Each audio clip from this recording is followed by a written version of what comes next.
Pilipinas hindi natitinag sa mga agresibong hakbang ng China sa West Philippine Sea. Diplomatic protest muling inihain. Chinese ambassador to the Philippines pinatawag. Balikan natin ang mga insidente sa West Philippine Sea kung saan muling binomba ng water cannon at nagkadikitan ang Chinese Coast Guard at barko ng BIFAR. Christmas convoy ng isang pribadong grupo patungong Ayungin Shoal hindi na itinuloy dahil sa banta ng pangaras ng Chinese Coast Guard. Meralco may bawas singil sa kuryente ngayong buwan. Pangulong Ferdinand R. Marcos Jr. pinangunahan ang pamamahagi ng titulo, kagamitan ng ilang pasilidad para sa mga agrarian reform beneficiaries sa Iloilo. Pangulong Marcos Jr. dadalo sa ASEAN-Japan Summit. Los Angeles Lakers, kampiyon sa in-season tournament ng NBA. At silipin natin ang mga produktong pangregalo na mapibili sa Quiapo sa Maynila.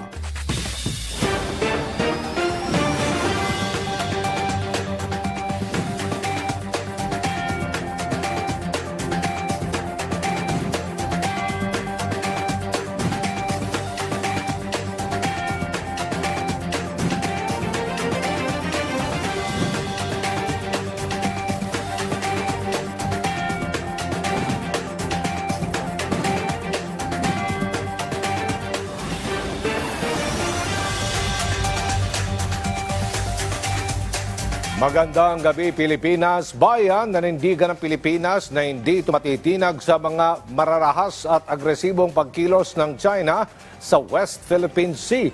Bukod sa pagsasamba ng bagong diplomatic protest, agad ding ipinatawag ng pamahalaan ang ambassador ng China. Yan ang ulat ni Alan Francisco. Kasabay ng mariing pagkondena ng bansa sa ginawang panggigipit at harassment itong weekend ng Chinese Coast Guard sa barko ng Pilipinas na magsasagawa ng resupply mission sa Bao de Masinloc at Ayungin Shoal sa West Philippine Sea. The Armed Forces of the Philippines condemns the illegal and irresponsible actions of the China Coast Guard and its maritime militia against Filipino vessels. Tatlong legal na hakbang ang ginagawa ngayon ng administrasyon ni Pangulong Ferdinand R. Marcos Jr. Una rito, ang paghahain ng diplomatic protest ng bansa. Ayon kay Foreign Affairs Spokesperson Assistant Secretary Maria Teresita Daza, pinatatawag din nila si Chinese Ambassador to the Philippines Wang Zilian upang magpaliwanag. Sa tanong naman ng media kung anong reaksyon ni Daza hinggil sa pahayag ni Senate Deputy Majority Leader J.V. Ejercito na deklarang persona non grata ang Chinese Ambassador. When an ambassador assumes he is accepted by the accrediting host government, if you do something or say something that is unwelcome, then you can be subject to what they call persona non grata. But with this case, I think it's something that will have to be seriously considered, whether the incidents or the series of incidents merit having him be a persona non grata. Nanindigan naman si Daza na itutuloy ng DFA ang commitment nitong isulong ang pagprotekta at pagtataguyod sa legal maritime entitlement ng Pilipinas sa West Philippine Sea. Lalo't maraming bansa na ang nagpahayag ng pagsuporta sa Pilipinas kasunod na insidente. As our latest count is that there have been 14 or so. Among them are France, US, Japan, Ireland, Australia, Canada, Denmark, EU, Germany, and Netherlands, New Zealand, UK, among the countries that have actually already signified support for our position and also expressed concern about what is happening in the waters, in our waters, because this incident is actually quite serious, not only because it actually can cause damage not only to vessels, but it can also be harmful to the ones who are manning the vessels, but it does not contribute to peace and security in the region. Isang bagong national strategy ang nakatakdang ipresenta kay Pangulong Marcos ng National Task Force West Philippine Sea kasunod na insidente. Ayon kay NTF-WPS spokesperson Jonathan Malaya, gagamitin ang ipinapanukalang new strategy na ito oras na aprobahan ng Pangulo. We have made some adjustments given the recent developments and we hope to be able to present this to the President very soon.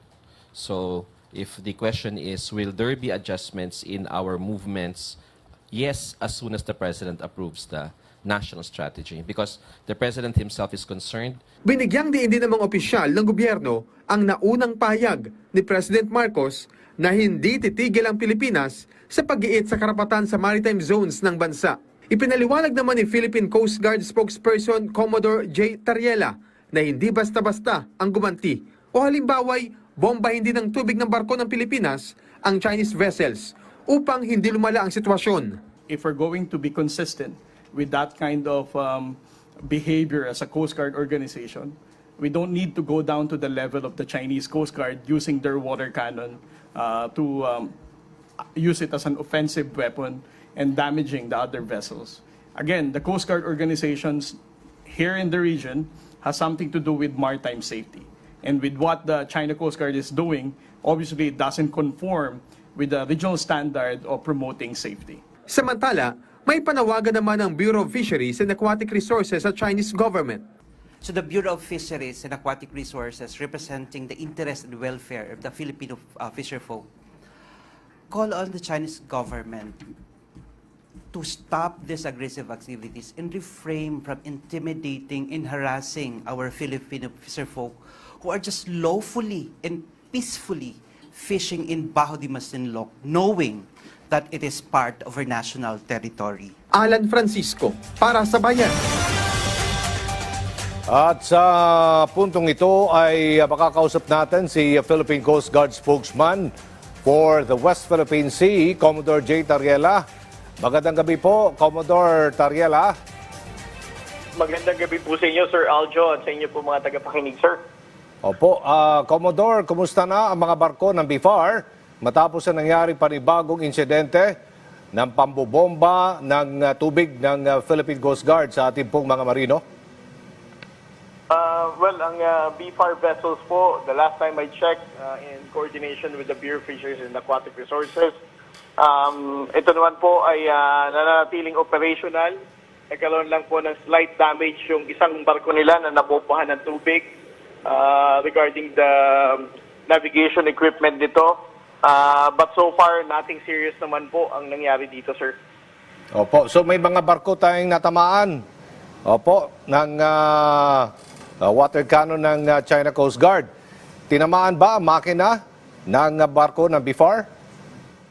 Hindi naman po, sir. Ang tinawaan lang dito is yung navigation equipment niya, yung mga antena niya sa labas, sir. No? We have released a photo na kung saan yung, kumbaga, yung antena ng radar niya was slightly damaged. Ito mga nangyari mula sa pagkasira ng ilang mga equipment ng barko, dapat bang managot o magbayad dito ang China dahil sa pagkasira ng nabanggit na mga gamit ng Pilipinas? Well, honestly, sir, I don't think that, I'm not sure whether the Department of Foreign Affairs or the BFAR is considering po na isingil ito sa China, no? But one thing is clear, no? Nasira ang mga equipment na ito dahil sa pagbubomba nila ng tubig using their water cannon. At ayon po sa China, ang ginawa nila kasamang water cannon ay ginawa nila na professional daw at restrained manner. O ano po ang inyong komento dito, Commodore? Well, una sa lahat, Sir Aljo, no? We don't know kung ano yung sinasabi nilang this is a legitimate law enforcement operation. Dahil alam naman natin, no? These waters falls within the exclusive economic zone of our country. So kung ang usapang legal ang magiging basihan nila, the mere fact na nandun sila, they are actually doing illegal presence, and what they did, that they have been very aggressive, no, in responding to prevent the Philippine government vessels, whether that's BFAR or the Philippine Coast Guard, is a violation of the international law. Kasama po sa biyahe si AFP Chief of Staff General Romeo Browner. At nakita niya mismo ito, ang ginawang pangaras ng China Coast Guard. At galit na siya sa ginawa ng China. Kumusta naman ang moral ngayon ng buong pwersa ng Coast Guard dito sa pambubuli na naman ng China? Well, on the part of the Philippine Coast Guard, it's also morale boosting, no? To learn that the Chief of Staff of the Armed Forces of the Philippines General Blauner joined the resupply mission para pasayahin at malaman ang kondisyon ng ating mga tropa sa BRP Sierra Madre. Regardless of the danger that had happened, with the threat of life na ginawa na naman itong mga Chinese Coast Guard at ng Chinese Maritime Militia while we are doing our patriotic duty in completing the resupply mission, nananatili pa rin pong mataas ang moral ng atin pong miyembro ng Philippine Coast Guard. Of course, we have to give credit to our Commandant, Admiral Ronnie Hill Gaban, dahil patuloy pa rin po ang kanyang pagsuporta at pangamusta once in a while dito sa ating mga sailors na nagpapatulya dito sa West Philippine Sea. Ano pong direktiba po sa inyo na mga kinukulan, marching order, dito sa pagpapatuloy nating ginagawang resupply mission dyan sa iyong Inchol, sa likod po ng pambubuli ng China? Well, the guidance of the President last night was very clear, Senno. The national government, through the Coast Guard or the Armed Forces of the Philippines, will not be deterred in carrying out our patriotic duty and maintaining our presence in the West Philippine Sea. Regardless of the danger, and no matter how many vessels that the Chinese Coast Guard or the Chinese Maritime Militia will be deploying in the West Philippine Sea, at kahit ano pa pong liit ng barko ng Philippine Coast Guard, nananatili pa rin po ang pag-uutos po ng ating komandante na si Admiral Gaban na ang Philippine Coast Guard po ay mananatiling susuporta sa mission po ng Armed Forces of the Philippines to carry out the resupply mission at suportahan po ang kaligtasan ng ating mga mangingisda sa Baho de Masinloc. Maraming salamat, Philippine Coast Guard spokesman for the West Philippine Sea, Commodore J. Tariela.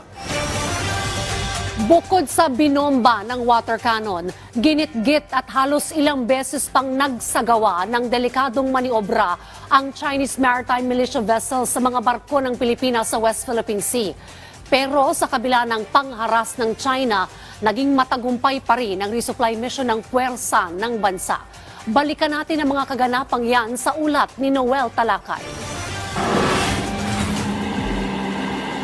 Alas 3:10 ng hapon, December 8, umalis sa Port Kapinpin ng Orion, Bataan ang BRP Dato Bancao at BRP Dato Sanday, ang barko ng Bureau of Fisheries and Aquatic Resources o BFAR, habang nanggaling naman ng Suwal, Pangasinan ang BRP Dato Tamblot upang magsagawa ng humanitarian and support mission para sa mga mangingisda sa Scarborough Shoal o Baho de Masinloc. Nakarating ang tropa sa lugar mag-alas 8 na ng umaga, December 10.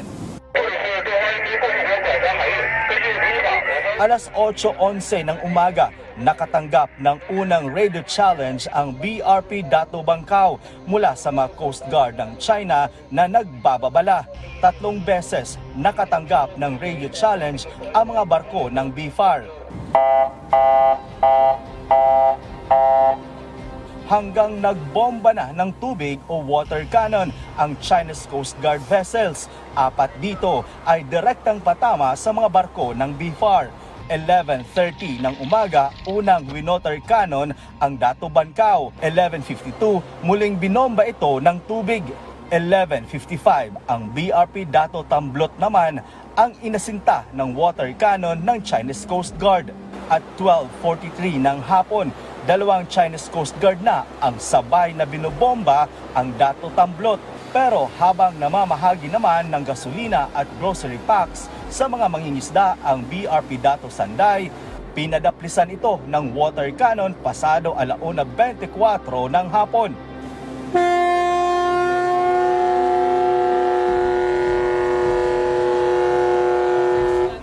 Halos 15 beses din nagsagawa ng delikadong maniobra ang Chinese Maritime Militia vessels para mapigilan lang ang paglapit ng mga barko ng BFAR sa Baho de Masinloc.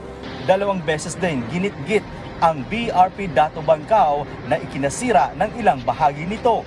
Unang ginit-git pasado alas 2:30 ng hapon ng December 9 kung saan nasira ang railings nito. Muli itong ginitgit ng alas 5 ng hapon at nasira naman ang starboard side nito. Ang unang bangga po is nung port side, tapos yung pangalawang gas sa starboard side po. Ang damage po nun yung railings at saka yung gilid po ng starboard side. Ang bumangga po ay yung militia vessels po. Binangga po yung barko natin, ang BFAR, dahil po sa kanilang agresibong galaw. Anya, delikado ito dahil maaaring mabutas ang gilid ng BRP Dato Bangkao. Delikado po yung pagbanggang yon kasi maaari pong mabutas yung barko natin na pwede pong ikalubog. So ngayon, hindi tayo makapasok. Bakit na po? Kasi mayroon po diyang yung nilagay nilang barrier. Yung pinutol dati, nagkabit ulit sila ngayon para wala pong makapasok po sa loob ng bahura. Pero hinaharangan tayo ng Yes po. vessel. At the same time, nakaharang po sila, nakabantay po sila dyan. Ayon sa Philippine Coast Guard, December 9, nang pasado alas 7 ng umaga, inilagay muli ng Chinese Coast Guard ang floating barriers sa paligid ng Scarborough Shoal. Mayroon pang pagkakataon sinisigawan ng Chinese Maritime Militia ang tropa ng BFAR para paalisin ito. Habang isinasagawa ang humanitarian and support mission, umaaligid naman ang ilang Chinese Coast Guard gamit ang speedboat. Nagkaroon din ng habulan ng Chinese Coast Guard at mga tauhan ng BFAR. Pabalik na sana ang tropa sa Port Capinpin noong December 9. Pero hindi ito itinuloy sa takot na baka pagbalingan ang mga mangingisdang Pinoy nang dahil sa nangyari. Kaya nanatiling nasa gitna ng karagatan ang tropa ng BFAR hanggang December 10 ng alas 11 ng umaga. Kagabi po, inaano po natin yun, ina-assess po natin yung situation para po malaman, para po maprotektahan natin kung ibang mangingisda, baka sila po ang balikan sa mga nangyari. Sa kabila nito, naging matagumpay ang ginawang humanitarian and support mission ng BFAR sa Scarborough Shoal kung saan humigit kumulang 40 motherboards ang nabigyan ng fuel subsidy, pang Noche Buena package, pagkain at tubig. Masaya po, gawa ng umabot pa. Libre na po sa konsumo namin yun. Hiling niya na sana hindi na sila makaranas ng panghaharas ng mga Chinese Coast Guard upang maging malaya na silang makapangisda sa Baho de Masinloc. Takot na takot sir, gawa ng malaking barko nila. Yung amin, bangka lang. Isang bangka lang sa amin nun, wala na.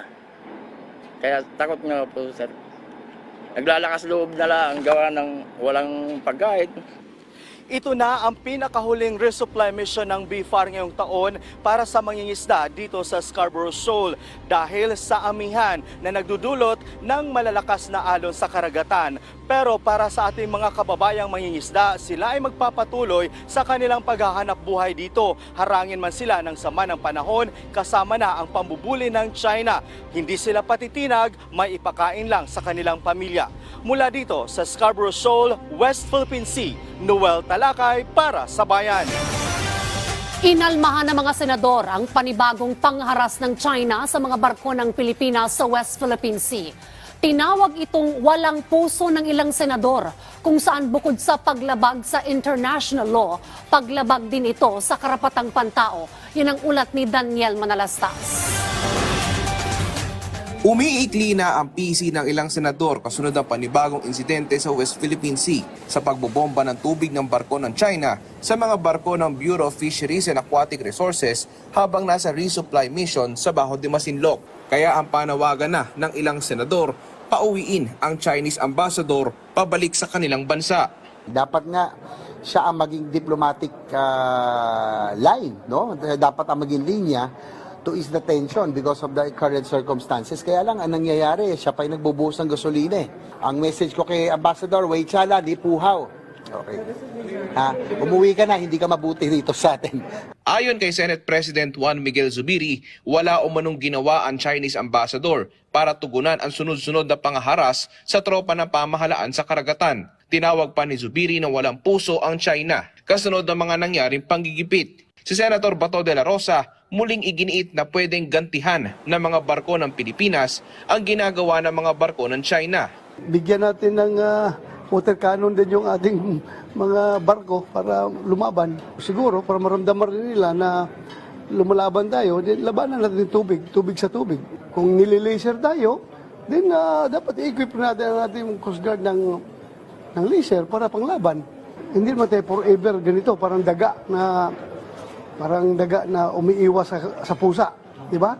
Ayon naman kay Senate Majority Leader Jovel Villanueva, walang karapatan ng China na gumamit ng water cannon sa ating mga sasakyang pandagat, gumawa ng mapanganib na maniobra at harangin ang mga humanitarian mission ng bansa. Sabi naman ni Senator Grace Poe, labag sa international law ang ginagawa ng China sa kabila ng mga insidente. Nanawagan ng senadora na huwag magpatinag at umatras sa pagprotekta ng ating mga teritoryo. Para naman kay Senator Jinggoy Estrada, malinaw na paglabag sa karapatang pantao, batas ng dagat at nagpapakita ng kawalan ng paggalang sa soberanya ng Pilipinas ang mga hakbang ng China. Daniel Manalastas para sa Bayan.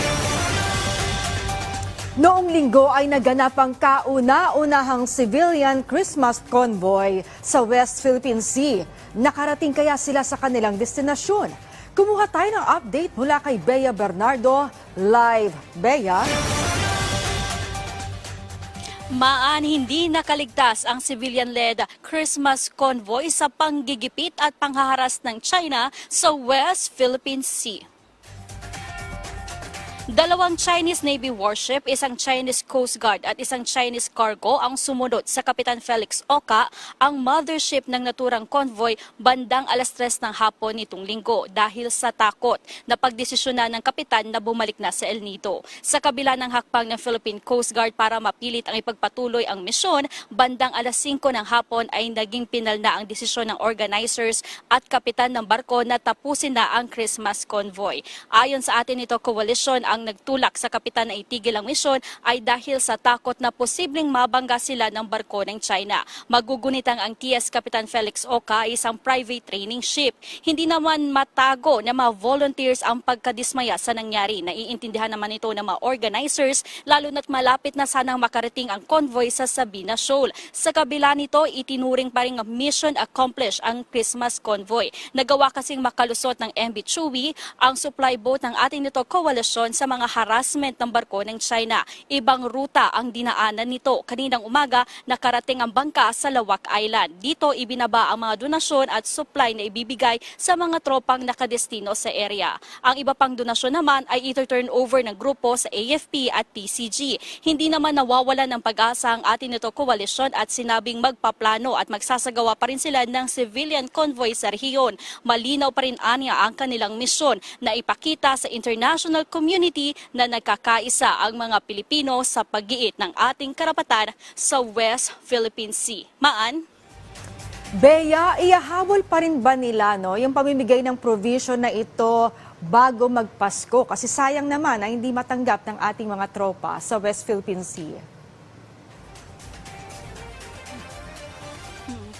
Baan yung ibang mga donasyon at mga supply ay nakarating naman doon sa Lawak Island at ibibigay ito doon sa mga sundalo na nakadestino doon sa isla. Samantalang yung ibang mga donasyon naman na hindi nakarating sa Lawak Island ay ito-turn over na lamang sa AFP at PCG. Ang plano ng grupo ay sa susunod na taon na magsasagawa muli ng civilian convoy. Pero dahil nga doon sa nangyaring aggression ng China ay sabi nila mas paplanuhin pa rin nilang mabuti para naman magkaroon sila ng mga contingency plan kung sakaling gawin ito muli sa kanila ng China. Maan. Maraming salamat sa iyo, Bea Bernardo. At sa iba pang mga balita, gumagawa na ng hakbang ang Agriculture Department at Sugar Regulatory Administration upang tugunan ang pagbagsak ng farm gate price ng asukal. Yan ang ulat ni Clazel Pardilla. Magpapasko na pero imbes na masaya, umaaray ngayon ang ilang grupo ng sugarcane farmers o magtutubo. Bumagsak na kasi ang farm gate price ng asukal.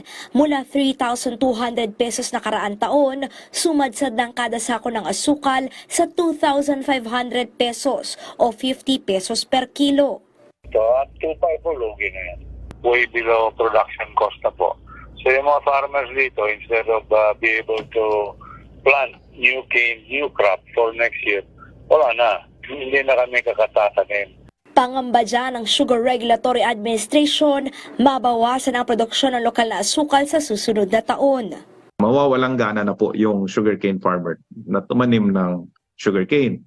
So then we are now creating another problem for next year. We have to start thinking of government intervention on how to bring the farm gate prices up while keeping or lowering the retail prices po. Pero sa kabila ng pagbulusok ng farm gate price ng asukal, nananatiling mahal ang presyo sa mga palengke na umaabot pa sa 100 pesos kada kilo. Nagpulong na ang SRA at Agriculture Department para tugunan ang problema. There's an intervention na gagawin namin with the clearance of the President, which I cleared with the President, wherein we will have some funds that will be used by government GOCC to buy sugar from the farmers at a higher price. Then we will sell it at a lower price kasi somewhere down there's somebody profiteering. Dati nang ginawa ng National Food Authority ang pagbili ng asukal sa mga magsasaka at pagbibenta sa mga consumer. Tinitingnan din ang posibleng pag-export ng asukal ng Pilipinas sa labas ng bansa. We're also discussing yung US quota natin, if it might give the farmers a better price kaysa sa farm gate ngayon. Yung effort lang natin talaga is to try to bring the farm gate price up without increasing the retail price. Kasi lumaki yung spread between farm gate to retail. Sabi ng SRA, kung 50 pesos ang farm gate price, dapat nasa 77 hanggang 80 pesos lamang ang bentahan ng puting asukal sa palengke. They should excuse a minimum of 5 billion. They put up 5 billion pesos worth they could buy. They start buying local sugar at 2,800, 2,900 to kickstart, to jumpstart po yung trading. Para yung mga swapang na trader ay masyak. Wala na silang bibilin kasi binili na ng gobyerno. Ang pagkaswapang ng mga trader, they buy low, sell high. So ngayon, tinatamaan kami. Paigtingin din ng SRA ang inspeksyon sa mga industrial user para tingnan kung may nangiipit ba ng supply ng asukal dahilan sa hiling na importasyon ng mga manufacturer. Una nang iginitang SRA na sapat ang supply ng asukal at hindi pa kailangan mag-angkat sa ngayon. Kalay Zalpardilia para sa Bayan. Good news po sa mga customer ng Meralco dahil ipatutupad ang bawas singil sa kuryente ngayong buwan. Kung magkano, alamin natin sa ulat ni Ryan Lesigas. Magandang balita para sa mga consumer ng Meralco dahil matapos ang 3 buwan na sunod-sunod na taas singil sa kuryente, magpapatupad naman ng tapyas sa singil ngayong buwan ng Disyembre. Nasa 80 centavos kada kilowatt hour ang ibababa sa December bill.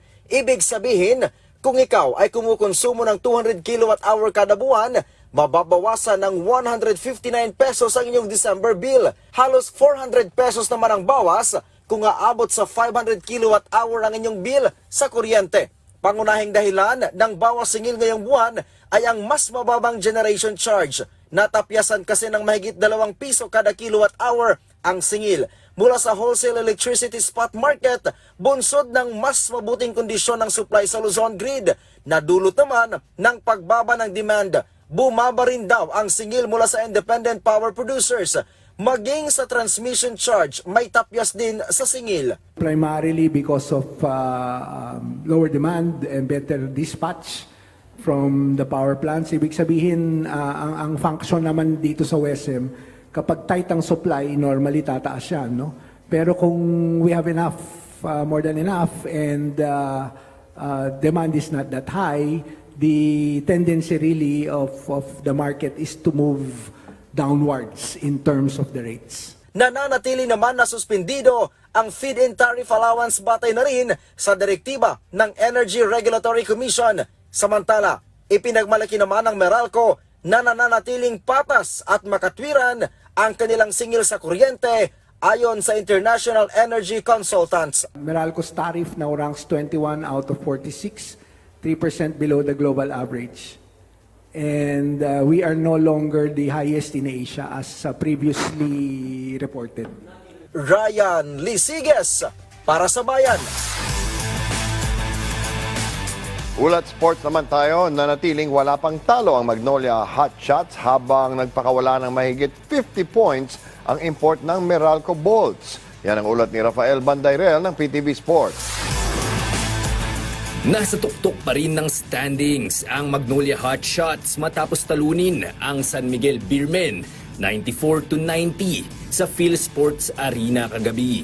Ito na ang ikapitong sunod na panalo ng Magnolia sa 2023-2024 PBA Commissioner's Cup. Malahalimaw na double-double 31 points at 21 rebounds ang ginawa ng import na si Tyler Bay upang pangunahan ng kanyang kupunan. Hindi man nakapaglaro si reigning MVP Junmar Fajardo. Sabi ni Coach Chito Victolero, hindi pa rin biro ang talunin ang isang championship caliber team tulad ng SMB. Sabi ko nga nung nakaraan, if there's kung nandun si Junmar o wala si Junmar, we have the same mindset. That is to prepare hard for a champion team like San Miguel.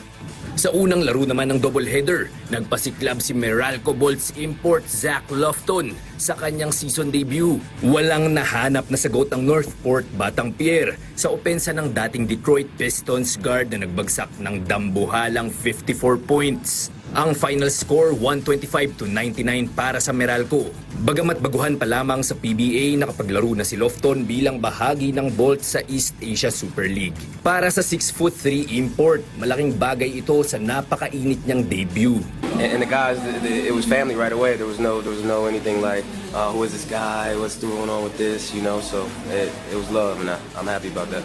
Dahil dito, umangat sa 5 wins at 1 loss ang kartada ng Meralco na pumapangatlo na ngayon sa standings. Susunod na makakatapat ng top seed Magnolia ang rain or shine na Lasto Painters sa December 16 sa Cagayan de Oro. Samantala, sa December 17 naman muling sasabak sa aksyon ang Bolts kontra Converge Fiber Xers sa Inares Antipolo. Rafael Bandairel para sa Bayan. Samantala, balik PBA pero iba na ang kupunan. Ayan ang kapalaran ng 6'1" guard na si Robert Bolick.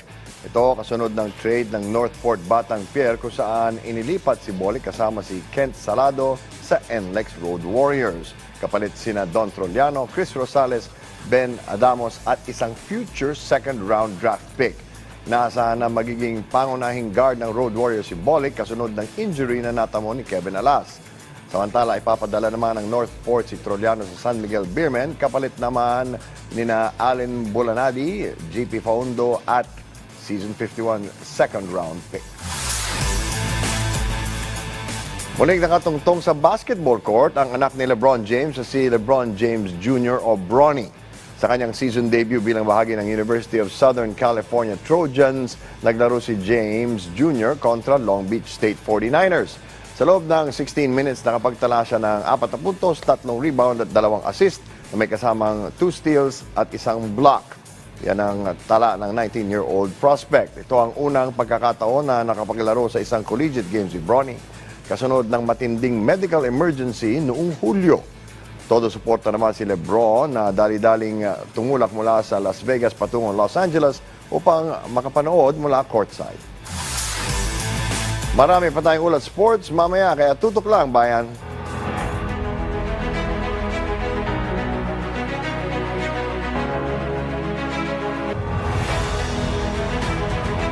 Higit 2,000 benepisyaryo ng agrarian reform sa Western Visayas ang nabigyan ng titulo ng lupa. Pinangunahan mismo ni Pangulong Ferdinand R. Marcos Jr. ang pamamahagi niyan na aniyay pagkilala sa pagsisikap ng ating mga magsasaka.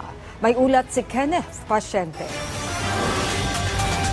Sa layuning maiangat pa ang antas ng pamumuhay ng mga magsasaka, pinangunahan ni Pangulong Ferdinand R. Marcos Jr. ang pamamahagi ng Certificates of Land Ownership Awards o CLOA sa mga agrarian reform beneficiaries sa Western Visayas. Ayon sa Pangulo, bahagi ito ng hakbang ng pamahalaan upang kilalanin ang pagsusumikap ng mga magsasaka. Sa aming palagay ay walang pagkukulang ang inyong trabaho, ang inyong sipag at ang inyong dedikasyon para sa pagsasaka.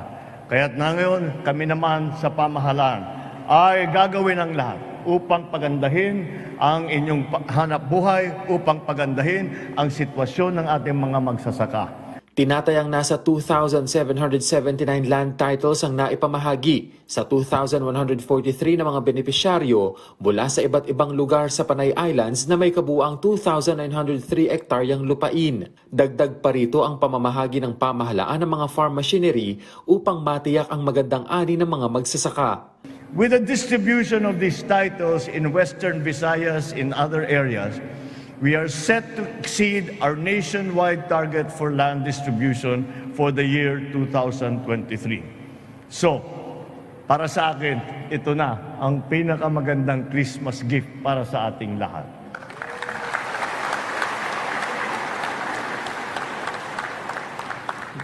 Para ituloy ang ating nagawa na dito sa agrarian reform, I ask the DAR to complete the distribution of lands to their deserving owners while collaborating with all the agencies of government to support our beneficiaries in anything that they might need.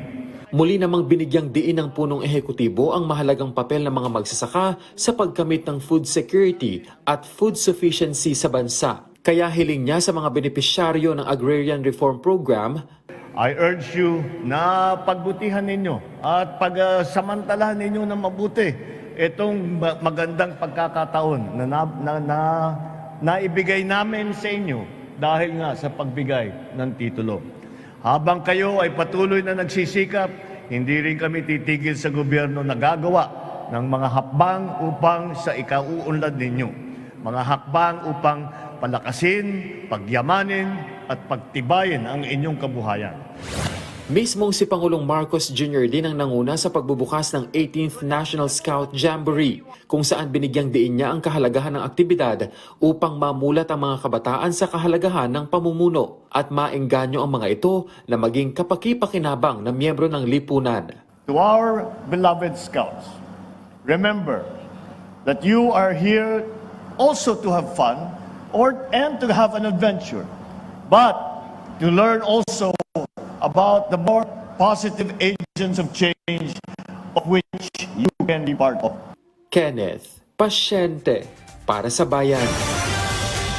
Nakatakda namang bumiyahe patungong Japan si Pangulong Ferdinand R. Marcos Jr. upang dumalo sa ASEAN-Japan Commemorative Summit. Yan ang ulat ni Alan Francisco. The President is leaving on the 15th for Tokyo to attend the 50th anniversary of ASEAN-Japan relations. Biyahing Japan si Pangulong Ferdinand R. Marcos Jr. sa December 15 para dumalo sa commemorative summit ng 50th year ng ASEAN-Japan Friendship and Cooperation.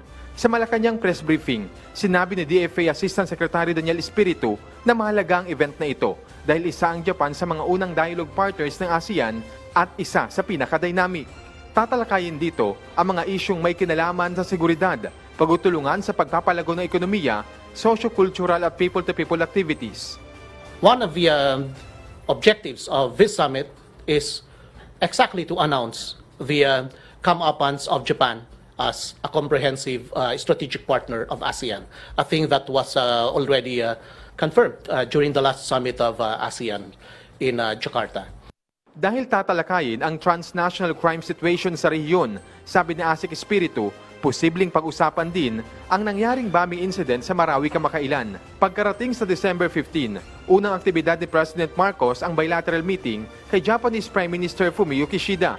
Sa December 16 ay may mga ibang forum na gagawin na dadaluhan ng mga business leaders sa Japan. Gabi ng December 16 ay magkakaroon din ng dinner na i-host ni Prime Minister Kishida. Ang mismong summit naman ay gaganapin sa December 17, kung saan inaasahang tatalakayin ang tungkol sa South China Sea, East China Sea, sitwasyon sa Myanmar, North Korea at iba pa. The opening session will start at 9:30 and then it will be followed by a session on the reviewing ASEAN-Japan relations as well as international and regional developments. Magkakaroon din ng ASEAN-Japan Economic Partnership kung saan pag-uusapan ng tungkol sa climate change, food and energy security, connectivity and infrastructure at iba pa. Ayon kay Asik Espiritu, mahalagang event na ito sa Pilipinas bilang isa sa mga nakikinabang sa Youth and People-to-People Exchange at Sports Program. Ang delegasyon ng Pilipinas sa summit ay magkakaroon din ng bilateral business meetings kung saan mapag-uusapan ng status sa mga naunang pledges at kasunduan na nilagdaan ng bumisita si Pangulong Marcos sa Japan noong Pebrero. This is important because I remember during our last briefing, one of the questions posed here was what happened to the pledges before, right? So this will be an opportunity for us to see what the progress are. And mind you, there are a lot here. I won't go into the details. Ang daming businesses involved, and they're on different levels of progress and development. Let's just wait for this meeting to finish for us to have something more definitive. Magkakaroon din ng kapihan with media sa December 18 na susundan ng isang event sa Imperial Palace. This is an audience with the Japanese Emperor and the Japanese Empress. Of course, the President will be there. Sa parehong araw rin December 18, ang balik ng Pangulo sa Pilipinas. Alan Francisco, para sa Bayan. Mahigit 100,000 beneficiaries naman ang makikinabang sa pagkarangkada sa Iloilo ng Bagong Pilipinas Serbisyo Fair. Ayon din sa Kamara, hindi sila titigil hanggat hindi bumababa ang presyo ng bigas sa merkado. Yan ang ulat ni Bella Lesboras. Tiniyak ni House Speaker Martin Romualdez na hindi sila titigil hanggat hindi napapababa ang presyo ng bigas sa bansa sa abot kayang halaga.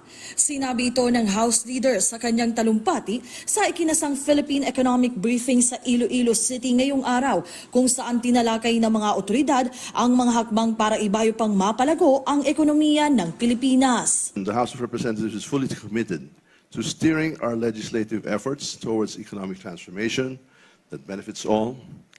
As we work together with various sectors and stakeholders, we are confident that the Philippines will emerge as a stronger and more inclusive and sustainable nation. Nitong Sabado, sa pangunguna ni Speaker Romualdez, inilunsad sa Iloilo ang Cash and Rice Distribution o CARD program na joint initiative ng Kamara at DSWD para matulungan ang mga kapuspalad, senior citizen, PWD at iba pang vulnerable sector sa harap ng mataas na presyo ng mga bilihin. Bukod dito, inlunsad din sa probinsya ang Integrated Scholarship and Incentives Program para naman sa mga kwalipikadong estudyante. Una na riyan, pinangunahan din ni Speaker Romualdez ang paglulunsad ng Bagong Pilipinas Serbisyo Fair sa Iloilo.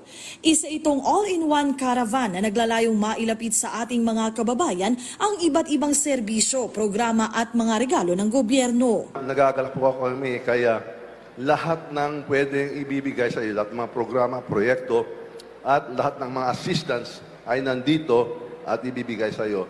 May concert pa, may libreng pagkain at talagang masaya itong ating Bagong Pilipinas Serbisyo Fair. Kasama pa dyan yung Lab for All ni First Lady, yung laboratorio, konsulto at gamot para sa lahat. Lubos naman ang pasalamat ng mga Ilonggong na kinabang dito na tinatayang nasa 100,000.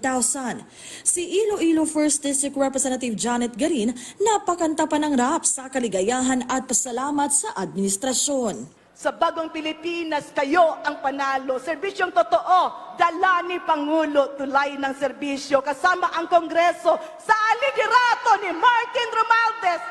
Hindi patitinag, tapat sa serbisyo. Sama-sama, tulong-tulong, Iloilo! Melalas Moras para sa Bayan. Niratipikahan na ngayong araw ng Senado ang panukalang 2024 national budget. Ilan sa tiniyak naman ng mga mababatas ay ang pag-alis ng confidential funds ng ilang ahensya ng gobyerno. Yan ang ulat ni Daniel Manalastas. Nagkasundo ang dalawang kapulungan ng Kongreso sa Bicameral Conference Committee na hindi na ibalik ang confidential funds ng Office of the Vice President, Department of Education at iba pang ahensya ng gobyerno matapos nilang aprubahan ang BICAM report ng panukalang 2024 national budget. Natuloy ang naunang plano ng Kamara na ilagay na lang ito sa mga opisina na may kaugnayan sa pangdepensa at seguridad ng pamahalaan. Sabi ni Senator Sani Angara, wala rin daw nagtangkang ibalik ang confidential funds ng ilang ahensya. Pati confidential funds ng DICT, hindi rin na ibalik pero may ipinalit. I think it's a budget for growth, to sustain our growth. Tapos budget na nagbibigay pag-asa, hopefully, sa ating mga kababayan. Kasi yung panahon ngayon medyo uncertain, di ba? Maraming gera, yung nangyari sa Marawi. So, hopefully ito makatulong to sa ating mga kababayan. Nagdagdag kami pero not in the form of CIF na, but to combat cybersecurity, etc. Paliwanag pa ni Angara, tutugunan din ng budget ang pondo para sa agrikultura, edukasyon na mananatiling prioridad, pati na kalusugan, pabahay at infrastruktura. Tiniyak din ng senador ang pondo para sa pagpapalago ng maliliit na negosyo, pagpapalago ng ekonomiya at iba pa. Inaasahan po natin na makakatulong ang budget na ito para maabot sa pangunguna ni Presidente Marcos ang bagong Pilipinas na pinapangarap ng bawat Pilipino. We are confident that this budget will provide certainty and hope during these uncertain times. Tiniyak naman ng ilang kongresista na madadagdagan ang pondo para sa edukasyon, kalusugan, food security at maging sa housing at ayuda. Tiniyak din ang panukalang budget ay tutugon sa inflation at kahirapan. And sa mga bagong programa, yung AKAP po, Ayuda sa Kapos Nakita Program, under AKAP, mabibigyan ng ayuda ang mga tinatawag natin na near poor na kumikita lang ng 23,000 pesos or less. Yan po ang bagong programa ng ating administrasyon ni Speaker Martin Romualdez. Pero si Senator Grace Poe tumayo kanina sa plenaryo upang maglabas ng hinaing sa ilang programang hindi anya na isali sa budget. Nakakaalarma na makitang hindi naaprubahan ang mga sinusulong nating proteksyon para sa mga drivers sa pondo ng PUV Modernization Program. Oras na ratifikahan na ng dalawang kapulungan ng Kongreso ang panukalang budget, inaasahan namang ipapasa na ito sa kamay ng Pangulo para aprubahan. Daniel Manalastas para sa Bayan. At susunod, mahigit 60 milyong pisong alaga ng hinihinalang illegal na droga na itinago sa metal pulley nasa abat ng mga otoridad. At magdamagang pagkilos para mabilis matapos ang mga itinatayong infrastructure projects ng pamahalaan, itinutulak sa Kamara. Lahat ng yan at marami pang iba sa pagbabalik ng Ulat Bayan.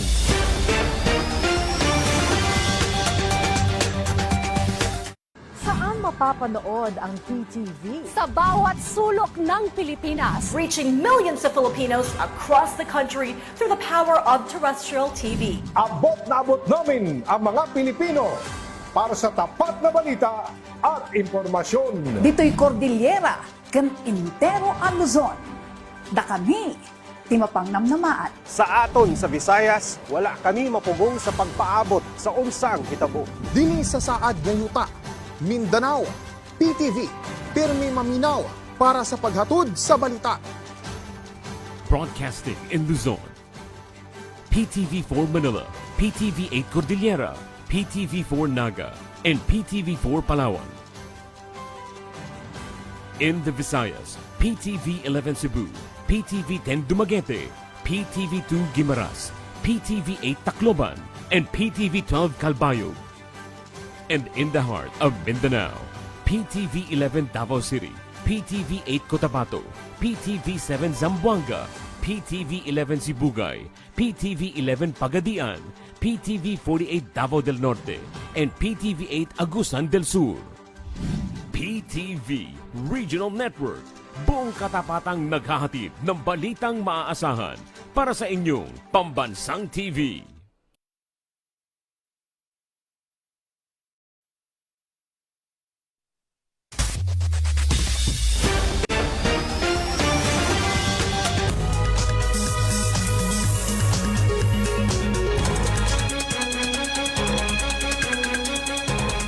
Arestado ang isang Pinay nang makuhanan ng umano'y illegal na droga sa NAIA. Nagkakalagang kontrabando ng halos 70 milyong piso. Yan ang ulat ni Bien Manalo. Aabot sa 10 kilo ng hinihinalang shabu na nagkakahalaga ng mahigit 67.3 million pesos ang nakumpiska sa ikinasang interdiction operation ng mga operatiba ng NAIA Interagency Drug Interdiction Task Group sa isang Pinay sa NAIA Terminal 3. Ayon sa mga otoridad, natagpuan ng mga kontrabando na nakasiksik sa mga metal pulley na nakalagay sa isang malaking kahon na galing pa sa Southern Africa at idinaan sa Addis Ababa, Ethiopia bago dumating sa Pilipinas. Dumating to together with this cargo, no? So dumaan to ng X-ray, nagkaroon ng suspicious image, then pinaamoy natin sa mga aso natin in front of our consignee, yung pipikapin na. Kasi yun naman ang ating, yun ang procedure ng Bureau of Customs. No? Before doing examination, they will need a witness, no? to witness ang pag-opening. Depensa naman ng sospek na isang 40 taong gulang, ipinakisuyo lang daw sa kanya ang naturang package ng kanyang kaibigang Banyaga na nakilala lamang niya umano online at pinangakuan siya ng bayad. Balik na kasi sa akin, pick upin ko lang siya sa AirTags. Tapos after that yan, nung nilalabas ko na siya, inold ko. Kasi kailangan doon yung x-ray, examine lang, kaya basta pick up lang, spare part lang, wala na. Shock po. Kasi ini-expect to eh. First time ko to sa ganitong buhay ko na makakita ng ganyang karami. Tsaka hindi ko alam kung anong halaga niya, kung ano bang halaga niya, kung anong klaseng yan. Patuloy naman ang mga otoridad sa pagpapaigting sa kampanya laban sa droga. We will do ating normal routine, but at the same time, we will double time on our part, no? Kasi we need to be very efficient, no? Nasa kustodiya na ng mga otoridad ang sospek na mahaharap sa kasong paglabag sa Comprehensive Dangerous Drugs Act of 2002. Bien Manalo para sa bayan. Arestadong isa pang suspect sa pagdukot sa isang Chinese national sa Pasay kamakailan. Nagbabalik si Bien Manalo. Arestado na ng mga operatiba ng Pasay City Police Station ang isa pang sospek na sangkot sa pagdukot sa Chinese businesswoman sa isang hotel sa Pasay City kamakailan. Kinilala ang lalaki na si alias Wong, 32 taong gulang, na napag-alamang dati na ring nasangkot sa iba pang krimen. Ayon sa mga pulis, natukoy nila ang pagkakakilanlan ni alias Wong dahil na rin sa timbre ng Malaysian National na nauna nang naaresto. At sa ilang linggong isinagawang surveillance ng mga otoridad, ay namataan nila ang sasakyan ng suspect sa isang gasolinahan sa Macapagal Boulevard sa Pasay. So we tried na pinara, but he speed up, nagkaroon ng habulan. And then hanggang sa naabutan namin ng around 500 meters, binangga even your mobile car, marked vehicle. Dahil sa salpukan, nayupi ang pinto ng police mobile. At nang inspeksyonin ang sasakyan ng sospek, tumambad sa mga pulis ang ilang pakete ng hinihinalang shabu at ecstasy, sex toys at mga drug paraphernalia.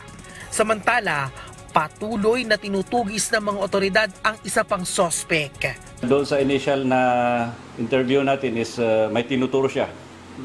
So, again, we'll be continuing the operation. Meron pa kaming follow-up. We believe that this is a group. So, a number of Chinese people with cohort siguro na Filipino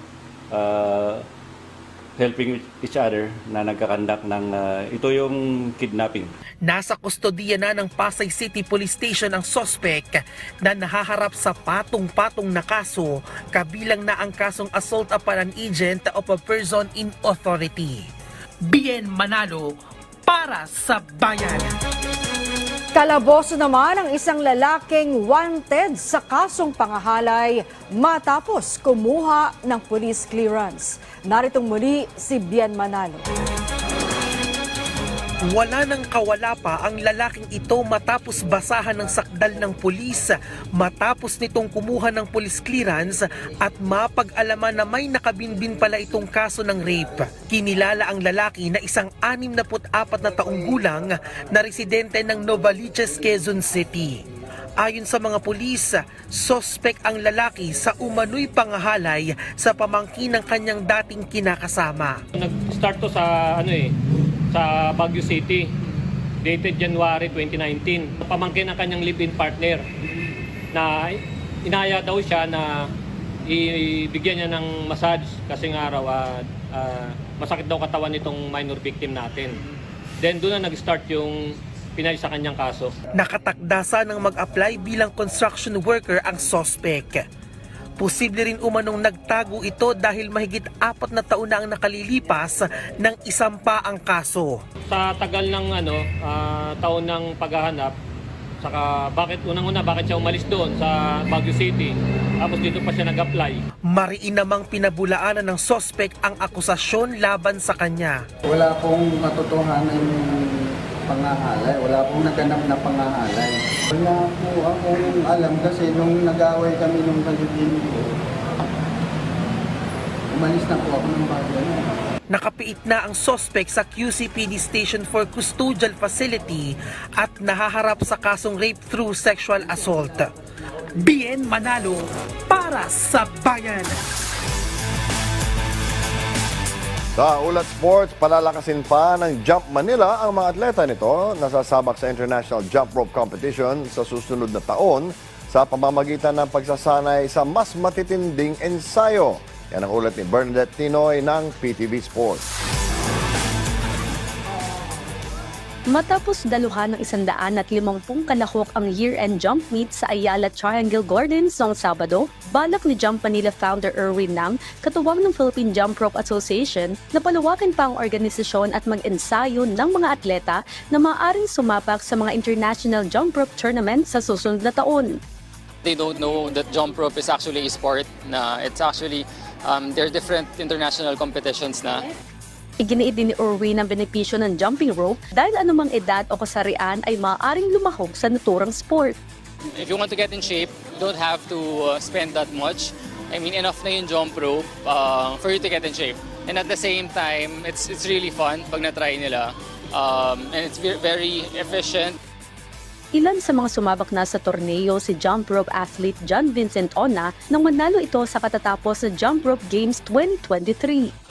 Personally, nag-start ako 2021 dahil sa isang competition internationally pero virtual lang. Patuloy naman ang panghihikayat ni Erwin sa mga nais lumahok sa jump rope sport. Bernadette Tinoy para sa Bayan. Sa weightlifting, tuluyan nang nag-withdraw sa International Weightlifting Federation o IWF Grand Prix 2 ang Pinay weightlifter na si Heidelin Diaz Naranjo.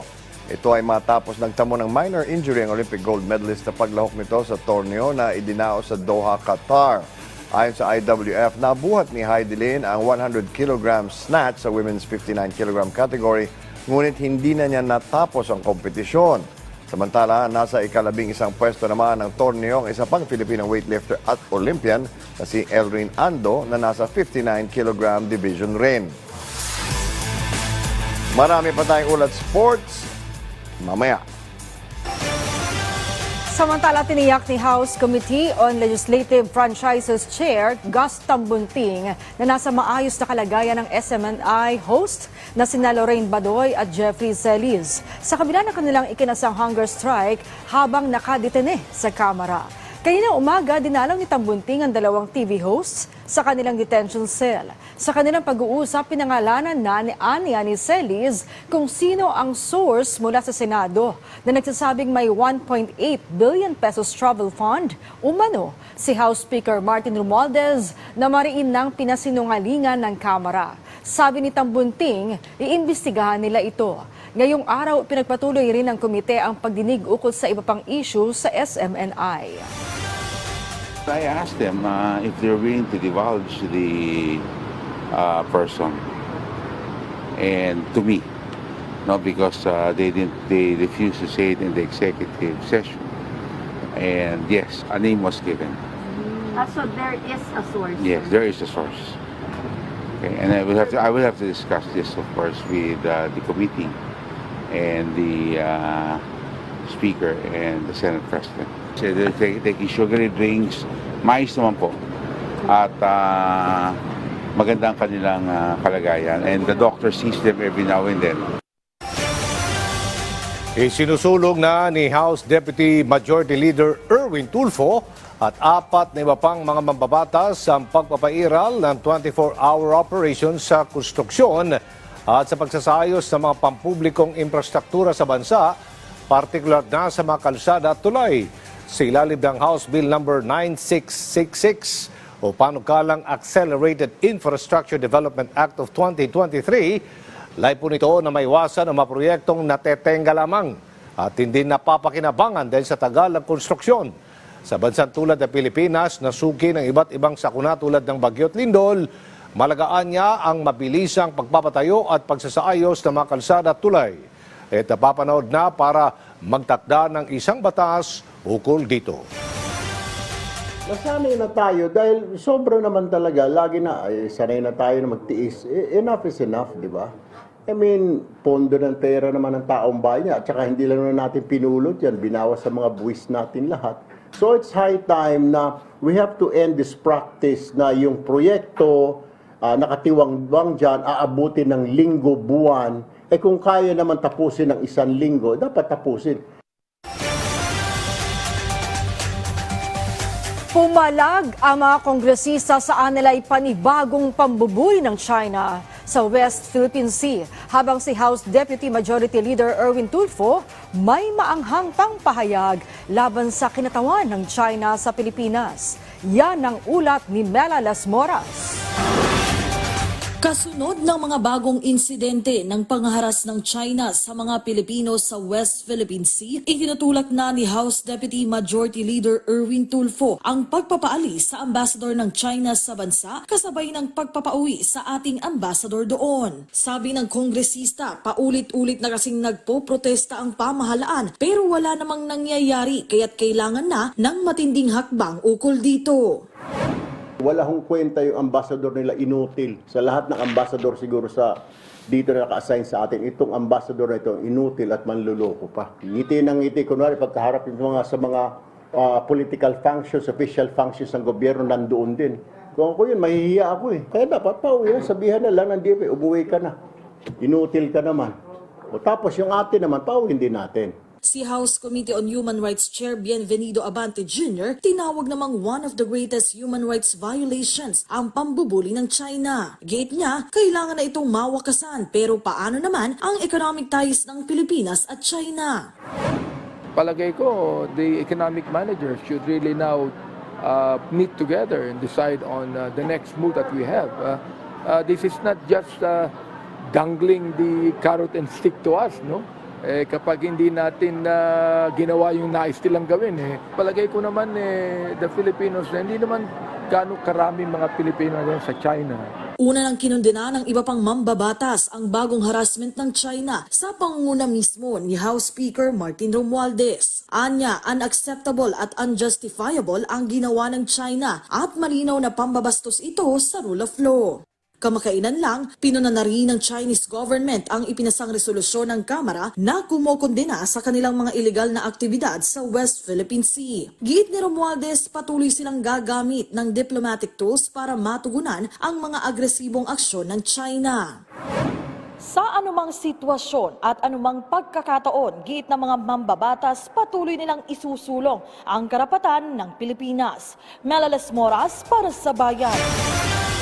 Sa ibang balita, dapat nang aksyonan ang pagtaas ng kaso ng flu-like illness sa Pilipinas, lalo na sa mga kabataan. Ayon kay Senator Christopher Bongo, Chairman ng Senate Committee on Health, suportado niya ang pagkakaroon ng hearing para sa kahandaan sa tumataas na kaso ng influenza. Mahalaga kasi aniya ang kalusugan ng bawat Pilipino dahil katumbas nito ay buhay. Isinusulong ni Go ang pagkakaroon ng Virology Science and Technology Institute of the Philippines na may kakayahang gumawa ng bakuna at panukala para sa Center for Disease Control na magmamonitor sa infectious diseases. Nauna nang tiniyak ni DOH Secretary Ted Herbosa na wala pang outbreak ng walking pneumonia sa bansa. Gayunpaman ay pinayuhan niya ang publiko na mag-ingat at magsuot ng face mask. Ako, pabor po ako dito. I'm willing to call for a hearing, no? Dito na para pakinggan natin yung preparedness ng ating gobyerno, ng Department of Health regarding rising cases of influenza. How to address this problem dahil ayaw nating lumala ito at ayaw nating maapektuhan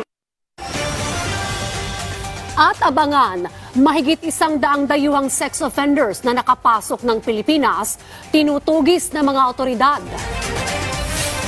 At red alert status itinaas sa Quezon City LGU dahil sa pagdami ng COVID-19 cases. Marami pang mga balitang dapat abangan sa pagbabalik ng Ula at Bayan.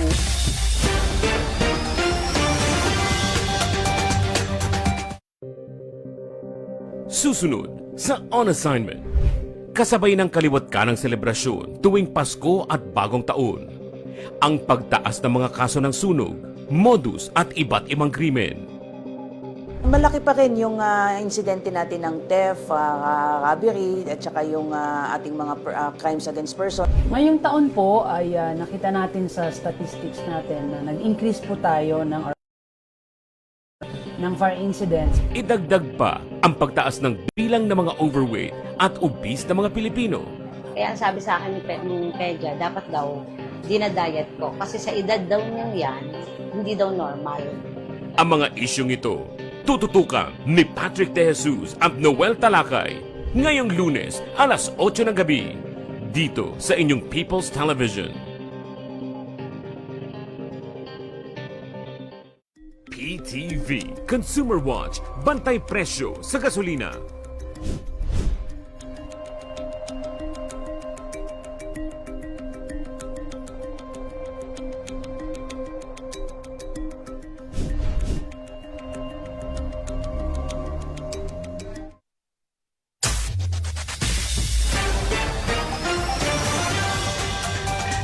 Sa pagtaas ng bilang ng arrivals sa bansa ngayong holiday season, mahigpit ring binabantayan ngayon ng Bureau of Immigration ang paghuli sa mga sex offender na nagtatangkang makapasok o nakapasok na sa bansa.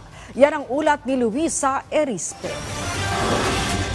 Ngayong holiday season, inaasahan na daragsana ang mga papasok sa Pilipinas. Kaya naman, bantay sarado na ang Bureau of Immigration sa mga paliparan para harangin ang mga dayuhang sex offenders na magtatangkang pumuslit sa bansa. Ayon sa BI, prioridad nilang hulihin ang mga sumusubok makapasok at ang mga nakapasok ng sex offenders sa Pilipinas.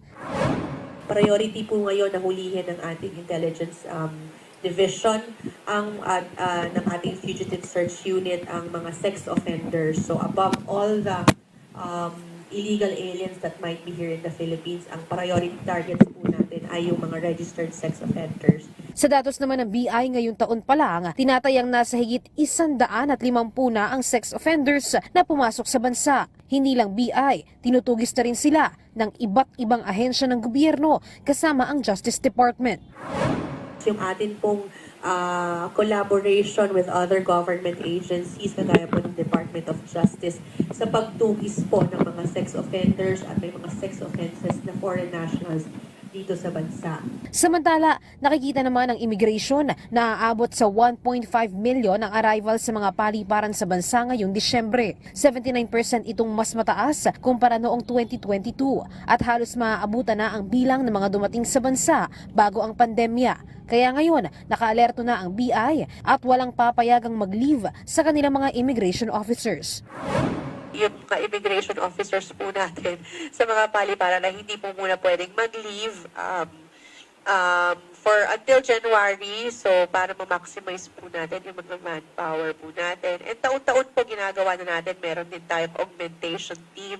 Muli namang nagpaalala ang immigration, mahaharap sa kaso at parusa ang mga immigration officers na mauhuling nangihingi ng anumang pamasko habang nagseserbisyo kahit pa ang pagbati ng maligayang Pasko.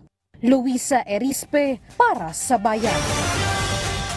Samantala, hiniling ng kampo ng SMNI anchors sa sina Lorraine Badoy at Jeffrey Celis sa Korte Suprema na mapakawalan sila mula sa pagkakakulong sa Kamara.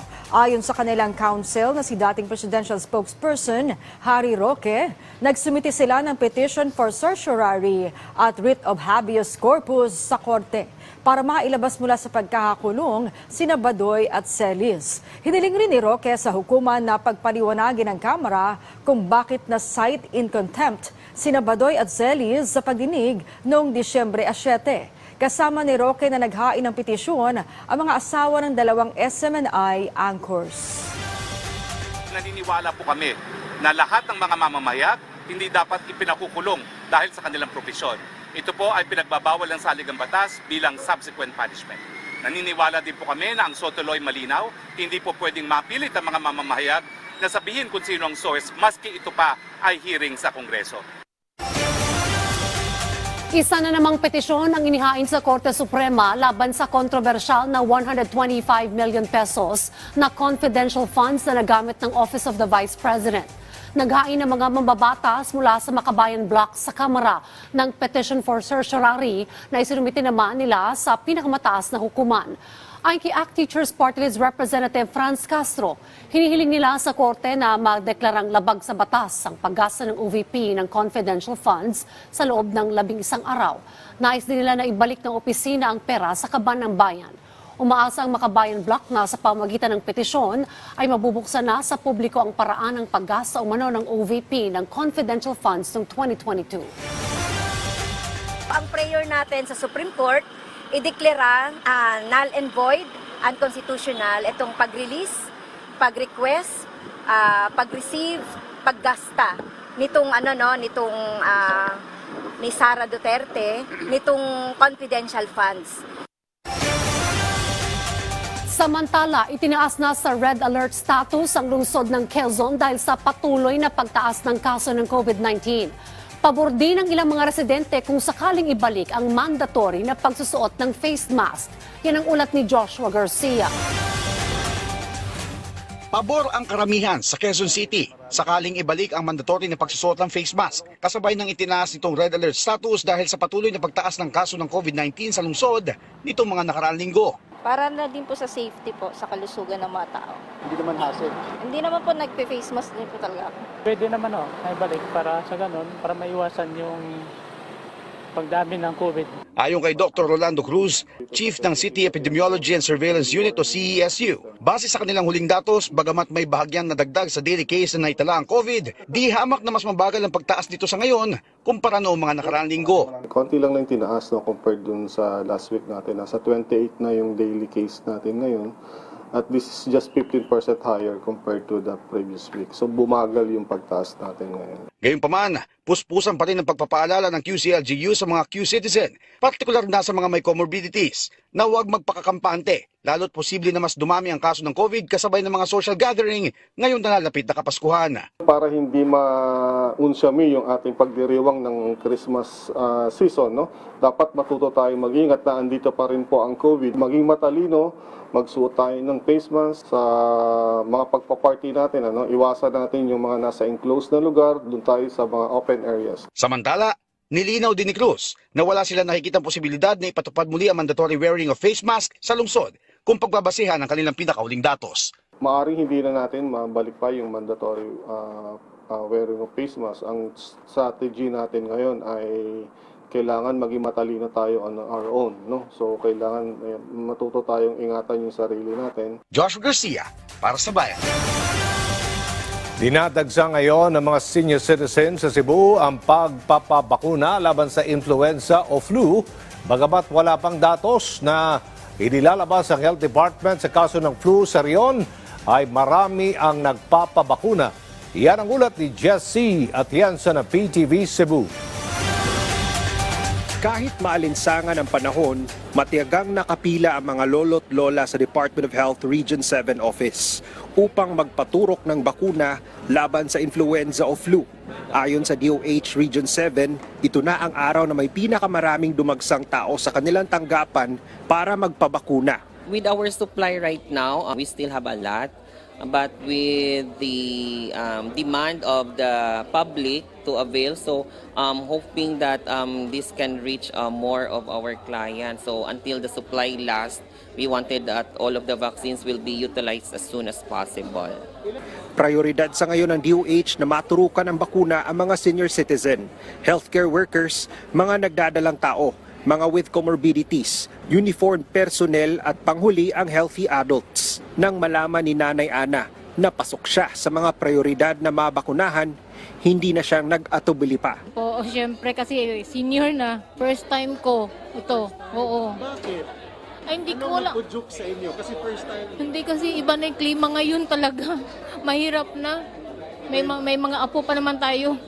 Nilinaw ng DOH na libre ang mga bakuna at makukuha rin ito sa iba't ibang rural health units sa Central Visayas. Mula sa PTV Cebu, Jessie Atienza, para sa Bayan.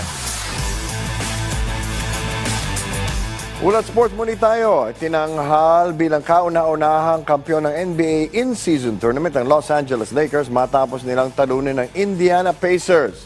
Yan ang ulat ni Daryl Oclares ng PTV Sports. Gumawa ng kasaysayan ang Los Angeles Lakers bilang kauna-unahang kampiyon ng NBA in-season tournament ng kanilang talunin ng Indiana Pacers 123-109 sa championship game noong Sabado sa Las Vegas, Nevada. Umiskor si Anthony Davis ng mga season-high 41 points at 20 rebounds para pangunahan ng Lakers na masungkit ang inaugural NBA Cup. Matapos ang kahanga-hanga niyang kampanya sa in-season tournament, sunod na punteriya ni Davis na makuha ang kanyang ikalawang NBA championship. Obviously, this is, special for us. Just winning the inaugural in-season tournament, but we want to also win the same thing in June. So, it's a step in the right direction, obviously. But even though it's a big performance, it's another game, and we got to continue it going. Starting back on Tuesday. Itinanghal naman bilang in-season tournament most valuable player si LeBron James na nakapagtala ng 24 markers at 11 boards. Ayon kay James, bukod kay AD, kahanga-hanga rin ang pinapakitang laro ng kanilang mga teammates hindi lamang sa in-season kundi maging sa unang quarter ng regular season.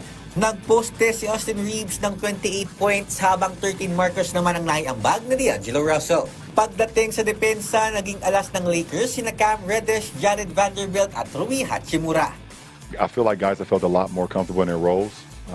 We've had a pretty good understanding of like rotations. Know who you're gonna be playing with. Know what you guys want to do out on the floor. Bukod sa tropeyo, makakatanggap din ang lahat ng manlalaro ng Lakers ng tig $500,000 habang tig $200,000 naman ang makukuha ng Pacers. Daryl Oclares para sa Bayan. Sa ikatlong pagkakataon, nakuha ng Kaya Football Club Iloilo ang kampyonato ng Copa Paulino Alcantara.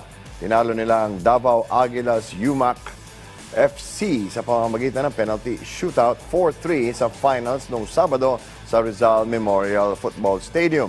Maagang nakagol ang Davao na mula sa header ni Yannick Tuazon para agad na makalamang kontra Iloilo, pero agad na nakabawi ang Kaya nang makapuntos si Arnel Amita sa second half upang pabagsakin sa deadlock. Nagsagawa ng penalty shootout sa extra time kung saan nanaig ang Kaya laban sa Aguilas 4-3. Naging selyo sa titulo ng Kaya ang winning kick ng 6'1" defender na si Justin Bass.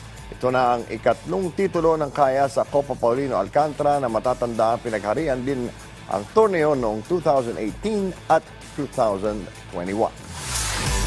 At yan ang latest sa larangan ng sports. Ako si Bill Velasco para sa Bayan. Panibagong batch ng mga overseas Filipino worker ang dumating sa bansa mula sa Israel. Pasado alas 3 kanina nang lumapag sa NAIA Terminal 3 ang Etihad Flight EY424, lulan ang nasa 27 OFW. 25 sa kanila ay caregivers, habang 2 ang hotel workers. Kabilang sa mga umuwi kanina si Ronnie, na 18 taon ng caregiver sa Israel. Sa kabuuan, umabot na sa halos 400 OFW ang nakauwi na sa bansa mula sa Israel. Makatatanggap din ng tulong mula sa pamahalaan ang mga OFW. Kabilang narito ang tig 50,000 piso mula sa DMW at OWA. Sabi ni DMW OIC Undersecretary Hans Kakdak, mananatiling bukas ang pamahalaan para sa kahilingan ng mga OFW sa Israel na makabalik na sa bansa. Actually po, ang una't huling bakasyon ko po ay noong 2018. And then, ang naramdaman ko po nung unang pagbaba namin, paglabas namin ng gate doon sa taas at nakita ko po yung welcome home ng OWA, biglang bumulusok po yung damdamin ko, napaiyak po ako. Nakita po nila kung ano yung emosyon na napunta sa akin. Hindi ko po may lalarawan sa inyo kung anong pakiramdam po sa ngayon. definitely more than enough ang pondo natin. Hindi po issue ang budget. It's really a matter of mobilizing the resources para makarating sa tamang panahon at tamang mga benepisyaryo natin. Susunod, PCSO na mahagi ng mga ambulansya. At alamin natin ang presyuhan ng mga pangregalo at mga pangdekorasyon sa Quiapo ilang araw na lang bago magpasko. Tutok lang at magbabalik pa ang Ulat Bayan.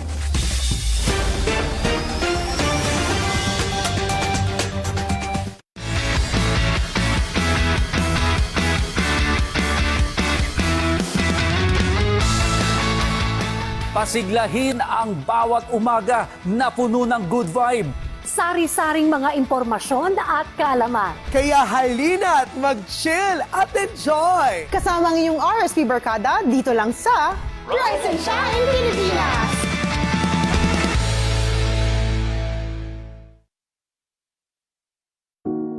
Sa kasalukuyan, marami ang Pilipinang nakararanas ng pang-aabusong pisikal, emosyonal at sexual mula sa kanilang mga karelasyon. Sa paglaganap ng teknolohiya, lumalaki na rin ang bilang ng mga kaso ng online gender-based violence sa bansa.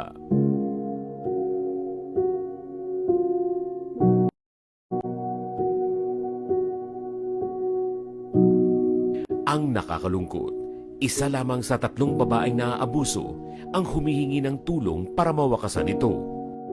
Panahon na para basagin ang katahimikan. Tapusin na ang karahasan.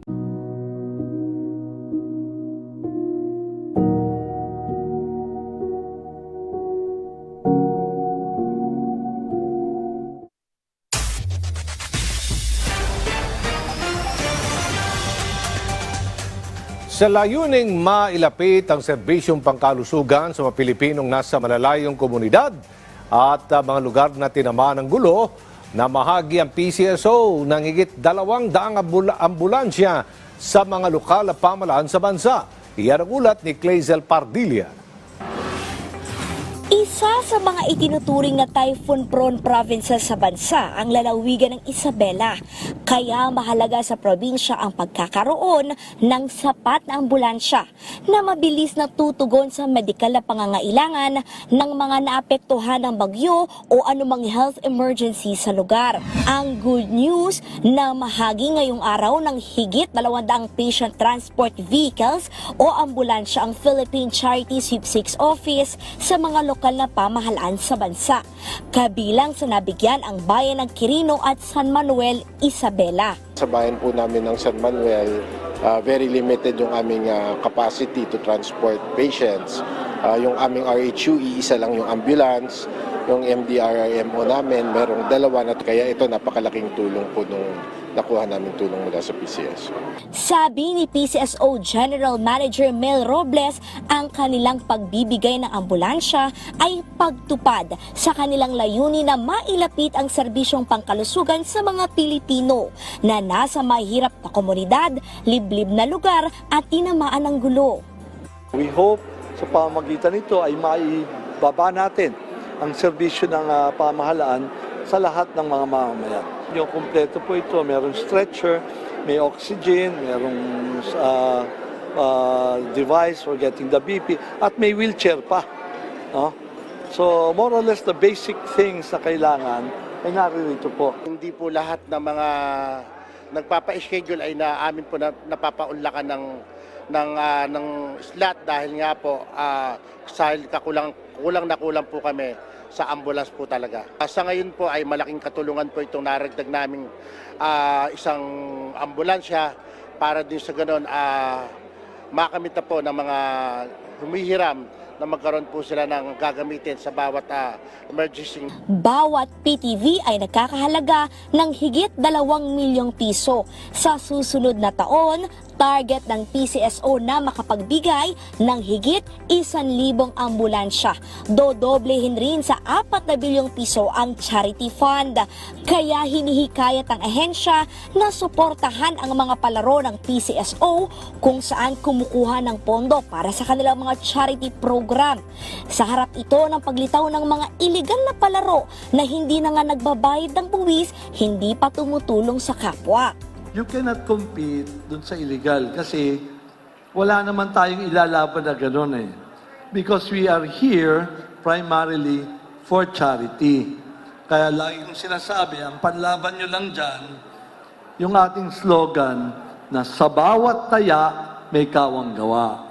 Importante po yan. Samantala, kasunod ng hacking incident na nangyari sa Facebook account ng PCSO, tiniyak ng ahensya na iniimbestigahan na ito at hindi na mauulit. Tanging social media account lamang ang napasok at hindi ang sistema ng PCSO na pinahigpit pa ang seguridad sa ngayon. Kalezal Pardilia para sa Bayan. Ilang araw na lamang po at Pasko na. May pangregalo na po ba kayo? Kung wala pa, abay sugod na sa Quiapo sa Maynila, kung saan makabibili po ng mura at dekalidad na produktong gawang Pinoy. Ang mga presyuhan yan, alamin natin sa ulat ni Bien Manalo. 14 days na lang at Pasko na. Kayo ba ay naghahanap pa rin ng mga pangregalo sa inyong mga inaanak at mahal sa buhay? Abay, bakit hindi bisitahin ng isang tindahan sa Quiapo sa Maynila na nag-aalok ng affordable yet quality na mga produktong gawang Pinoy? Tumutulong tayo sa mga pamilya na mga nasa indigenous people nga, yung mga nasa bundok para sila ang gumawa lahat ng ating mga produkto. So all over the Philippines po itong ating produkto at nakakatulong tayo sa mga taong nangangailangan. Ang presyo ng bag naglalaro sa 100 pesos hanggang 1,200 pesos. Ang basket mabibili sa 50 pesos hanggang 800 pesos depende sa size at sa klase. Ang bayong mabibili naman sa 60 pesos hanggang 200 pesos depende rin sa size at sa klase. Ang presyo ng wood carving nagre-range sa 60 pesos hanggang 1,000 pesos. Ang presyo ng wood kitchenware naglalaro naman sa 60 pesos hanggang 220 pesos. At kung hindi pa nakakapag-decor ng bahay, meron pa rin ditong mabibili ng mga palamuting pamasko. Ang Christmas ornaments, mabibili sa 150 pesos hanggang 600 pesos. Ang presyo ng parol, nagre-range sa 600 pesos hanggang 6,500 pesos depende sa laki. Ang presyo naman ng kapis, naglalaro sa 900 pesos hanggang 1,500 pesos. Suportahan naman po natin yung produktong Pilipino lahat kasi dito po tayo, marami po tayong natutulungan dito. Kumbaga kung ito po ang tatangkilikin natin rather than the imported goods, mas marami po tayong matutulungan ng mga manggagawa. At ngayong papalapit na ang Pasko, marami sa ating mga kababayan ang nakatanggap na ng kanilang Christmas bonus mula sa kanilang mga pinagtatrabahuhan. At tinanong namin sila kung saan nila ito ilalaan. Unang-una po, bibili ko po yun ng mga pagkain at saka magbibigay din ako kahit konti-konti sa mga apo ko at sa mga kapatid ko. Samantala, mahigpit ang paalala ng mga otoridad sa mga mamimili na magdoble ingat para maiwasan na mabiktima ng mga mapagsamantala ngayong holiday season. Bien Manalo para sa Bayan. Muling naisama sa listahan ng prestihiyosong Intangible Cultural Heritage of Humanity ng UNESCO ang Aklan Piña Handloom Weaving. Yan ang ulat ni Rod Lagusad. Hindi matatawaran ang yaman ng kultura na meron ng ating bansa. Ito ay ang pagkakakilanlan nating mga Pilipino na tunay na may pagmamalaki sa buong mundo. Kasama na dito ang paghahabi na sinubok na sa mahabang panahon, gamit ang material na dito mismo sa ating matatagpuan. Tulad na lang ng Aklan Piña Handloom Weaving na ngayon ay kasama na sa prestiyosong representative list ng Intangible Cultural Heritage of Humanity ng United Nations Educational, Scientific and Cultural Organization o UNESCO. Ang deklarasyon ay isinagawa sa 18th session ng Intergovernmental Committee sa Kasane, Botswana. Emosyonal si Raquel, cultural master ng Aklan Piña Handloom Weaving, lalo't buong buhay niya ang kanyang ginugol dito na kanya pang minana sa kanyang mga ninuno. May pangako sa inyo. Bilang isang cultural master, ipagpatuloy ko po na tulungan ng mga weavers na nangangailangan. Marami po akong oras na binibigay sa mga weavers. Hindi ko alam kung bakit na mahal ko ang trabaho na to. Kwento niya, hindi nila may paliwanag ang kasiyahan sa natanggap nilang pagkilala. Bilang isang cultural master, ay tulungan ko pa ang aming komunidad paano ma-preserve o paano pa namin ipagpatuloy at may transfer sa mga kabataan at mas maintindihan ng mga kabataan kung gaano ito kahalaga. Layo ng listahan na mas mapangalagaan ng mga ito at magkaroon ng kamalayan o mas malaman ng publiko ang tungkol dito. Ito na ang ikalimang intangible cultural heritage element sa bansa na napasama sa listahan. Ito rin ang unang beses na ito ay nagmula sa Visayas. Binigyan din ni Senate President Pro Tempore Loren Legarda na hindi dito ito natatapos. Kinakailangan anya ng suporta ng pamahalaan para patuloy na mapagyabong ito. Gustong mauso at maraming may alam, pero baka wala lang namin o walang lupa o walang pananim o maraming kakulangan. Kaya ituturo natin ang pangangailangan. Lusot na kami ni Governor Miraflores, yung database ng mga lupa sa Aklan ay ibibigay niya sa NCCA. Pangalawa, ang mga pananim ng Pinya Bisaya ay kailangan magtanim. Ang pagsuporta mula sa pagtatanim hanggang sa marketing at pagbebenta ng produkto, kasama na dito ang pagkakaroon ng capacity building o pagtulong sa mga naghahabi. Siniguro din ng senador ang suporta para sa pagkakaroon ng pondo para dito. Isang layunin na dapat nating buong pusong yakapin. Ang ating responsibilidad ay higit pa sa pagtataguyod lamang ng kultura, kalakip nito ang buong pusong pagyakap sa kayamanan ng ating kultura sa bawat aspeto ng ating buhay. Sa kasalukuyan, nakahain ng Senate Bill No. 624 o ang linangan ng Likang Bayan Bill na layong magtayo ng Institute for Living Traditions at palakasin ng kasalukuyang School of Living Traditions para patuloy na mapangalagaan ang kultura ng mga Pilipino. Responsibilidad natin sa susunod na henerasyon na patuloy na pagyamanin ng kultura na meron tayo. Ito ay sa atin at hindi makukuha sa atin. Rod Lagusad, para sa Bayan. At yan po ang may init na balita ngayong Lunes. Ako po si Maan Macapagal para sa Bayan. Patuloy na maghahatid ng katotohanan sa bawat Pilipino. Ako si Diane Querer para sa Bayan. At Bayan, 14 days na lang, Pasko na. Hanggang bukas, ako po si Aljo Bendijo, kasama ang buong bayan para sa Bagong Pilipinas.